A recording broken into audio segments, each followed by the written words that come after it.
Hi! Samahan niyo akong mag-unbox ng aking surprise gift galing kay Tommy Kabuang.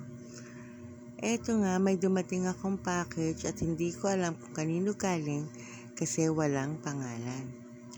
Tapos, nung binuksan ko, may flower.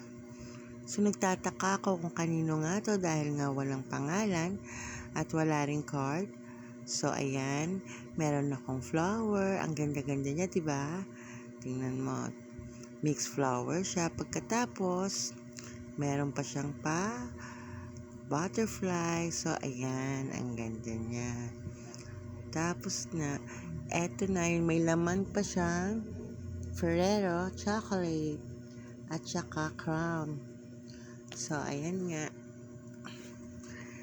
So, takang-taka talaga ako saan galing at meron siyang dress. Actually, dalawa yan. Yung isa na ilabas ko na. So, ayan.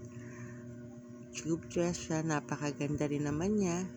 So, eto, thank you talaga ako kasi gulat na gulat ako kung sino nagpadala sa akin.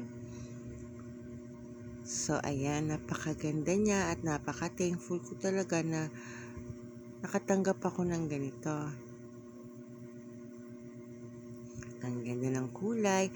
At saka yung sunflower, favorite color ko yan. Favorite flower ko yan. At yung Ferrero, syempre, napakasarap nga naman talaga, di ba?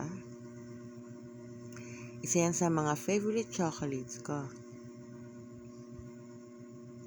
At yung dress, para talaga sa akin. Kasi mahilig ako magganyan top.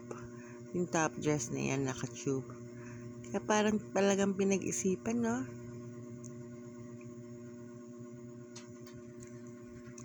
Siyempre, hindi pwedeng hindi ako magpa-picture o magpa-video dyan para may remembrance naman ako ng binigay sa akin.